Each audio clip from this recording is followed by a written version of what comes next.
Story के start में हम देखते हैं लीजा और रोज कार में होते हैं। रात हो चुका होता है और लीजा कार चला रही होती है। सड़क खाली सा होता है, मतलब रात के करीब 10 से 11 बज चुके होते हैं। हाईवे पर ज्यादा गाड़ी नहीं चल रही थी। मौसम भी थोड़ा खराब सा होने लगा था। बहुत तेज बारिश और तूफान बढ़ने लगा। तभी उनके कार के सामने एक पेड़ गिर जाता है जो पूरा रोड ब्लॉक कर देता है।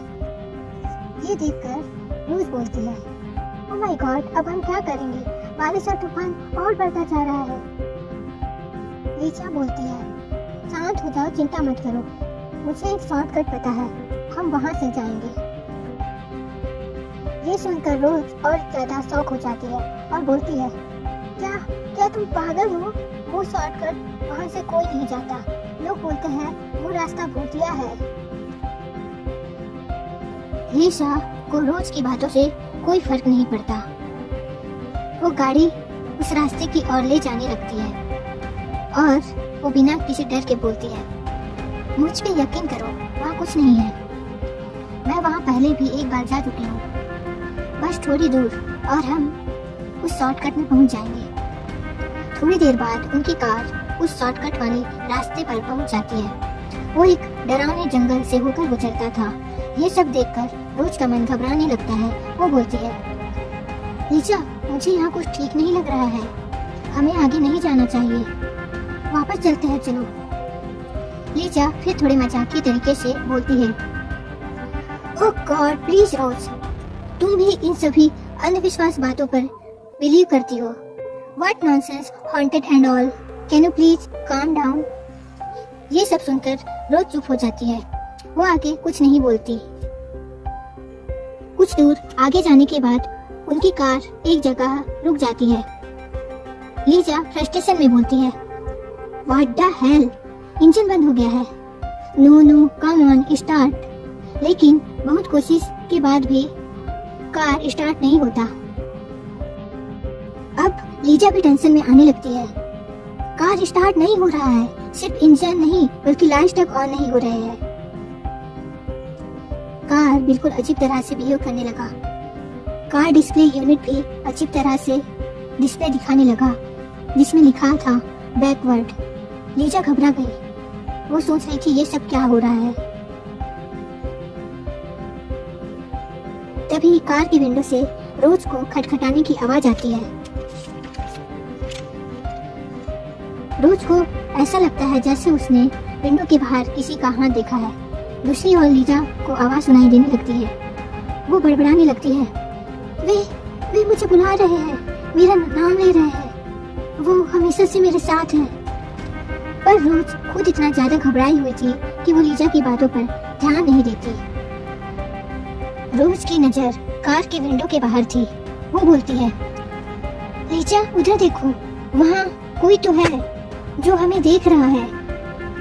उस अंधेरे घने जंगल के बीच से एक लाल रोशनी निकलती है और वहाँ से एक लड़की आती है जो कि बिल्कुल लीजा और रोज के उम्र की ही लग रही थी।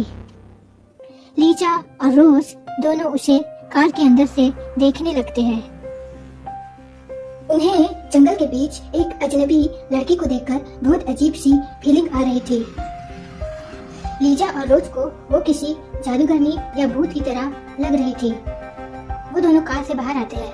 लीजा रोज के कान में फुसफुसाती है, ये क्या है, ये कौन है? रोज बोलती है, हमें यहाँ से निकलना होगा। पर वो जाते कहाँ? उनकी कार की हालत खराब हो चुकी थी और वो पैदल जानवरों के डर से जा भी नहीं सकते थे। वो बस उस अजनबी लड़के को देखते रहे। तभी लीजा ने हिम्मत करके पूछा, तुम कौन हो और यहाँ पर क्या कर रही हो? उस अजनबी लड़की ने कहा, मैं जेनी हूँ और ये मेरा इलाका है, मुझे लगा आप लोगों को मदद चाहिए। लीजा ने बिना सोचे कहा, हमारी कार यहाँ अटक गई है और मुझे नहीं लगता कि हम अभी यहाँ से निकल पाएंगे। So it will be great अगर आप हमारी हेल्प कर दो। जेनी मुस्कुराते हुए बोलती है, मेरा घर पास ही है, आप लोग वहाँ रुक सकते हैं। लीजा और रोज बिना देर किए जेनी के साथ उसके घर चले जाते हैं। वो दोनों ये देखकर शौक थे कि आज के समय में भी जेनी का घर किसी पुराने समय के महल जैसा था।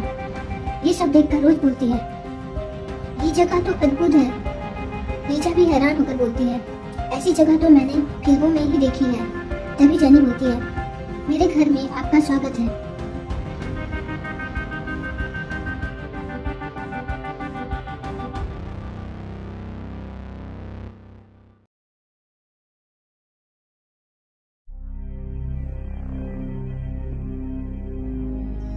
रोज को वहाँ फर्श पर पड़ा एक किताब दिखता है। वो उसे उठाने लगती है। तभी वो किताब हवा में उड़ने लगता है।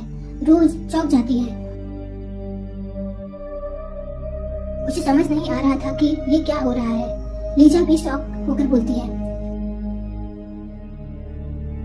ये सब क्या हो रहा है।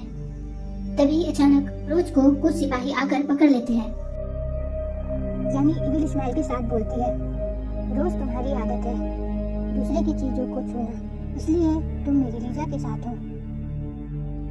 लीजा रोज को छुड़ाने के लिए आगे बढ़ती है, लेकिन सोल्जियर उसे धक्का देता है और लीजा सीधे नीचे गिरती है। उसका सर किसी चीज से टकरा जाता है और वो वहीं बेहोश हो जाती है। जेनी एक खामोश लेकिन चीख भरी मुस्कान के साथ कुछ देर बोलती है, आखिरकार सदियों बाद वो समय आ ही गया। अगले सीन में जेनी और लीजा एक साथ कमरे में होते हैं। जेनी को यकीन नहीं हो रहा होता कि लीजा उसके सामने है और वो लीजा के इतने करीब है। वो धीरे से अपना हाथ लीजा के चेहरे पर ले जाती है और अब वो हाथ लीजा के होंठ पर आ जाते हैं। जेनी धीरे धीरे लीजा के और करीब आने लगती है। तभी लीजा की आंख खुलती है। वो देखती है जेनी का चेहरा उसके बिल्कुल पास है। लीजा शर्म से लाल हो जाती है और जेनी को पीछे करते हुए बोलती है, जेनी ये तुम क्या कर रही हो। जेनी बिना किसी झिझक के बोलती है, लीजा यही समय है, हम दोनों को एक हो जाना चाहिए। फिर फ्लैशबैक का सीन दिखाया जाता है।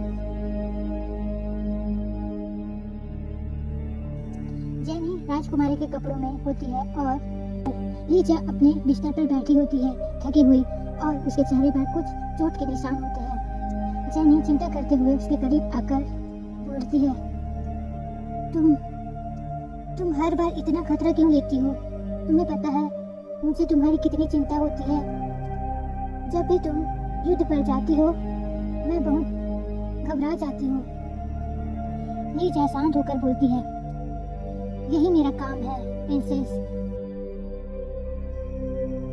जेनी कुछ नहीं बोलती। उसका चेहरा उदास हो जाता है। वो कुछ नहीं कर सकती थी सिवाय बस प्रार्थना करने के। इसलिए जेनी बहुत सोचने के बाद एक गलत रास्ता चुन लेती है जो नियमों के खिलाफ था। उस रात वो चुपके छिपाते उस काली जादू करने वाली चुड़ैल से मिलती है और उसे अपनी परेशानी बताती है। वो चुड़ैल बोलती है कि अमर होना ही इसका असली उपाय है। अगर वो अमर हो जाएगी तो उसे कोई मार नहीं पाएगा। जेनी बोलती है, पर वो इस चीज के लिए कभी नहीं मानेगी। क्या कोई और तरीका है। चुड़ैल बोलती है, हाँ, इस रिचुअल को करने के बाद तुम अमर हो जाओगी और इसके बाद तुम जिस इंसान को भी अपनी वर्जिनिटी दोगी वो भी अमर हो जाएगा। जेनी ये सब करना तो नहीं चाहती थी, पर लीजा को खोने के डर से उसे लगता है कि उसके पास यही एक चॉइस है। वो रिचुअल स्टार्ट करती है और रात भर रिचुअल करने के बाद जेनी अब अमर हो चुकी थी। वो सुबह होते ही लीजा के पास पहुंचती है। लीजा बोलती है, प्रिंसेस आप इतनी सुबह क्या कर रही है। जेनी लीजा के करीब आती है और बोलती है, तुम आज बहुत अलग लग रही हो। जेनी क्लियरली ये सोचकर आई होती है कि आज वो लीजा के साथ अपनी हदें पार कर देगी और लीजा को अमर बना देगी। पर तभी वहाँ मेड आ जाती है और बताती है कि किंग ने ऑर्डर दिया है कि आप अभी वेस्ट की ओर जाए।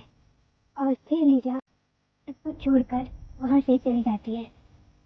जेनी पूरे दिन चिंता में होती है और उसे पता ही नहीं चलता कि रात कब हो गई।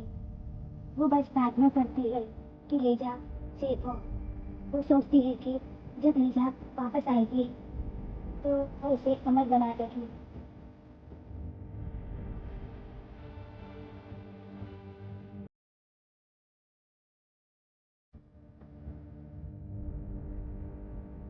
अगली सुबह वहाँ गाँव में सूर्य चिल्लाते हुए आते हैं। उनके हाथों में लीजा की रेशमी बॉडी होती है। जॉनसन टेंशन में आ जाता है। हमारा सूर्य पूरी तरह से घायल हो गया है। सिपाही बोलता है, योर मैजेस्टी, ये बहुत हिम्मत से लड़ी और घायल हो गई। राजा सोचते हुए बोलता है, मैं इसे जानता हूँ।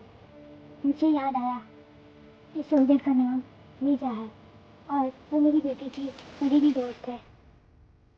तभी वहाँ जाने आ जाती है। वो लीजा की ऐसी हालत देख के टूट जाती है। तो प्लीज प्लीज मुझे क्या हो गया है? मैं मुझे छोड़ के नहीं जा सकती। प्लीज मुझे छोड़ के मत जाओ। प्लीज जितनी आंखें खुली, मैं वादा करती हूँ मैं तुम्हें बताऊंगी। प्लीज बस एक बार सोचना होगा।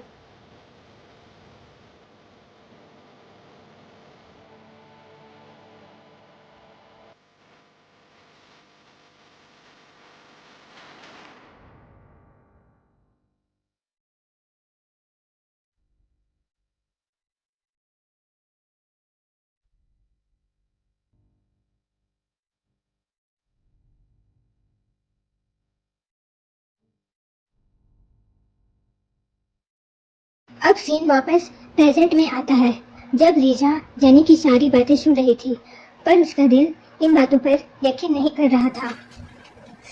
जेनी लीजा से फिर कहती है, ये सिर्फ कहानी नहीं है लीजा, ये हम दोनों की असलियत है। ये हमारा पास्ट है। हम एक दूसरे से जुड़े हैं। हमारा सदियों का रिश्ता है। लीजा अपना सर पकड़ लेती है और बोलती है, मुझे कुछ समझ नहीं आ रहा है। इट्स टू मच, प्लीज मुझे जाने दो।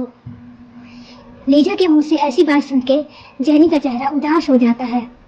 फिर दूसरे ही पल जेनी बहुत जोर जोर से हंसने लगती है। लीजा ये देख के हैरान हो जाती है।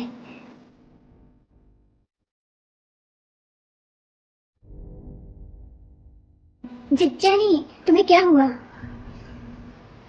जेनी अब गुस्से से बोलती है, तो तुम उसे चुन रही हो मुझे छोड़कर। वो सुनहरे बालों वाली लड़की, वही चाहिए तुम्हें, है ना? पर मैं ऐसा होने नहीं दूंगी। मैं कभी नहीं हारती।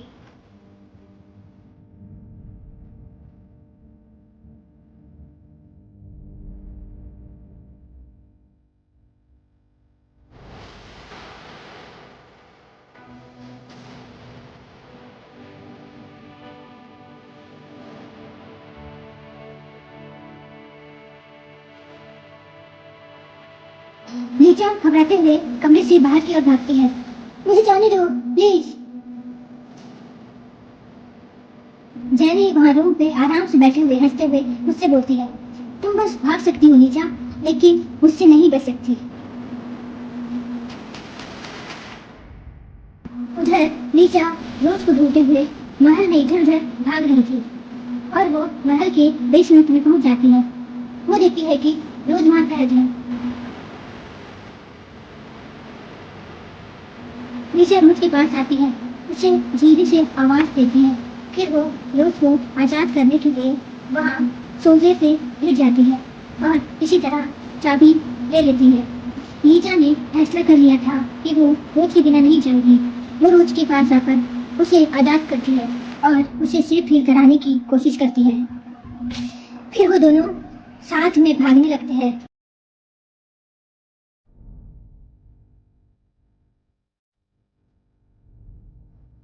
कि तभी उनके सामने आ जाती है जेनी, जिसको देख के लग रहा था कि उसे पता था कि यही सब होने वाला है। वो ठंडे भाव से बोलती है, लीजा रोज का हाथ छोड़ो और मेरे पास आओ। लीजा भीख मांगती है कि वो उन दोनों को जाने दे, पर जेनी शर्त रखती है कि वो जाने देगी मगर सिर्फ रोज को, और लीजा को अपने साथ रहने के लिए बोलती है, वो भी हमेशा के लिए। लीजा, सोच लो, अगर तुम मेरी बात नहीं मानोगी तो मैं इस रोज को इस दुनिया से ही मिटा दूंगी।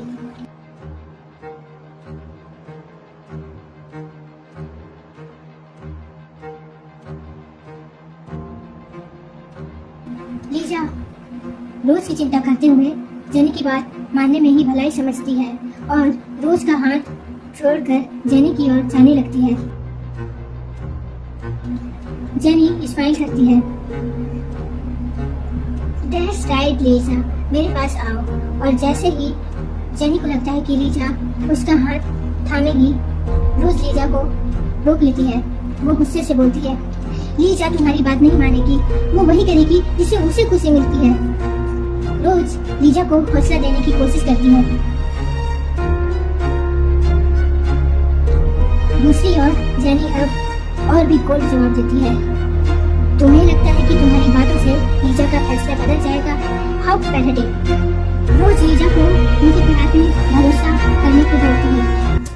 हमारा प्यार सच्चा है लीजा, इन्हें कोई भी नहीं तोड़ सकता। तुम मेरे लिए खुद की कुर्बानी मत दो। मैं ऐसी दुनिया में नहीं रहना चाहती जहाँ तुम ना हो। तभी अचानक जैसे कोई भूकंप सा आ जाता है, महल धीरे धीरे टूटने लगता है।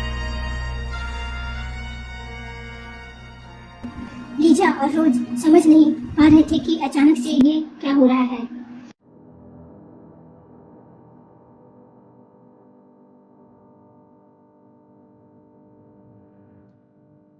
इधर जेनी भी कंफ्यूज हो जाती है कि ये सब क्या हो रहा है। जेनी के कानों में आवाज गूंजने लगती है, इमॉर्टल क्वीन अब आ चुकी है। इनका प्यार सच्चा है, इनका प्यार सच्चा है, इसलिए ये अब इस दुनिया से आजाद है। और एक पोर्टल खुलने लगता है। जेनी शॉक थी कि ये सब हो कैसे रहा है। नहीं, ये नहीं हो सकता। लीजा और रोज पोर्टल की ओर जाने लगते हैं। जेनी आवाज देती है, रुक जाओ लीजा, मुझे छोड़कर मत जाओ, प्लीज रुक जाओ।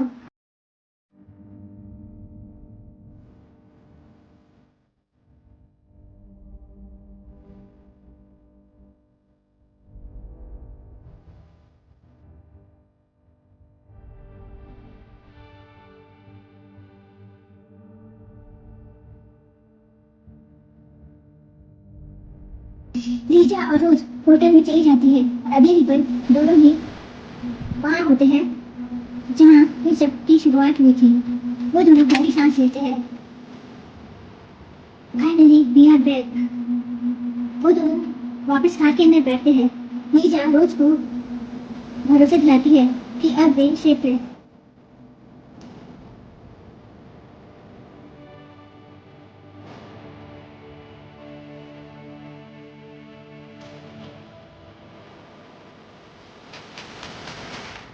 लीजा फिर दोबारा इंजन स्टार्ट करने की कोशिश करती है और इस बार इंजन स्टार्ट हो जाते हैं। दोनों स्माइल करते हैं और वहाँ से निकल पड़ते हैं।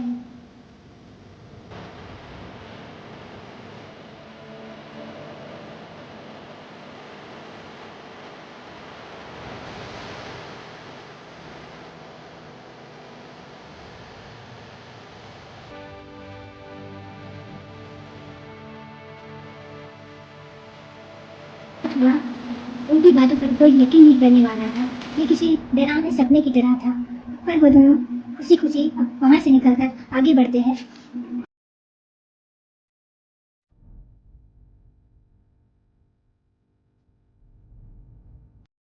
गाइस, अगर आगे का पार्ट देखना है तो जल्दी से वीडियो लाइक कीजिए। अगर मेरी इस वीडियो में 100 लाइक हो जाते हैं तो मैं अगला पार्ट जल्द ही लाऊंगी। वीडियो अच्छी लगी तो लाइक, शेयर और सब्सक्राइब कर देना। अभी के लिए बाय बाय।